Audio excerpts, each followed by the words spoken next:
Bonjour, bonsoir la famille, j'espère que vous allez bien, vous souhaitez tout bien voilà la famille et ça vraiment me colle belé. Alors on a vu une vidéo oyo na ça la recette dans namboto voilà awa na ti mafuta mbila nanga déjà échauffé et longue sur mon besu na bakisa mwanda mba huile.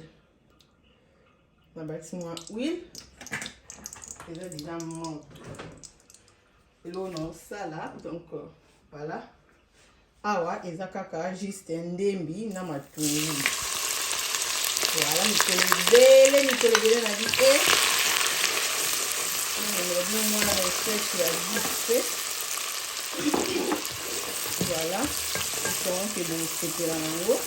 Voilà, ajouter juste tomate na biso pardon, c'était matungulu na biso na ndembi totika mwa mokie ekalingama après tozo. Voilà famille, après avoir kotika ndembi na biso na matungulu ekalingama nozwa tomate na tie sala tomate nyonso oyo oza nango. Voilà, tokalinga pe tomate na biso na mafuta nanga na tiaki mafuta mbila nde moto edonine donc soko osepela na mafuta mbila te okosalela juste huile mais nga nasaleli huile na mafuta mbila mais mafuta mbila nde motu edonine.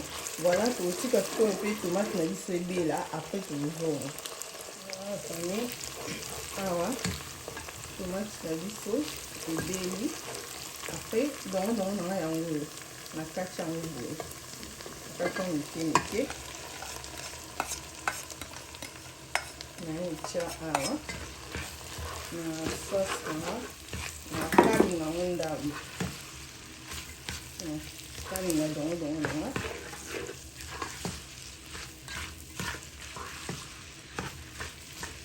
na tika dongo nanga ekalinga mandabu après nde na ozongela bino. Merci.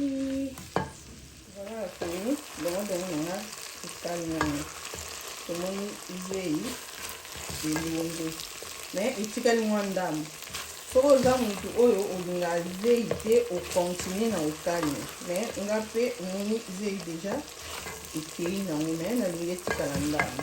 Voilà mais ozwa mungwa na tie na omungwa soki ekoki te na obakisa assaisonnement na ngai okosalela assaisonnement nyonso oyo eza nango na ndako. Voilà après osala bongo nazwi mboto nanga natie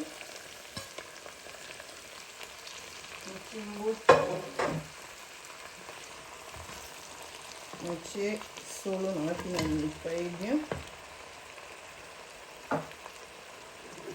Après nayozwa mai ya moto natie na balula des goûts de ça. Voilà, simple. So au lieu à pilipili, au lieu de pilipili na yo otie. So au lieu à te otiki. Voilà, na bakisi mai. Après sikoyo na otika bilo nanga etoka. Nde na bena tie na mungwa. So na mungwa nanga ekoki te nde na obakisa assaisonnement. Mais naza obligé te na la place na obakisa assaisonnement. Osala assaisonnement nyonso oyo oza nango ou soit so omoni osalela mungwa te parce que bato mosusu basalela mungwa te kaka assaisonnement na place otia mungwa otie nango directement assaisonnement na yo. Voilà totika biloko na biso etoka. Voilà la famille wana tozongi mpona tocontrôle nzongo na biso. Voilà biloko na biso yango oyo ezotoka na biminaki moto tobalola.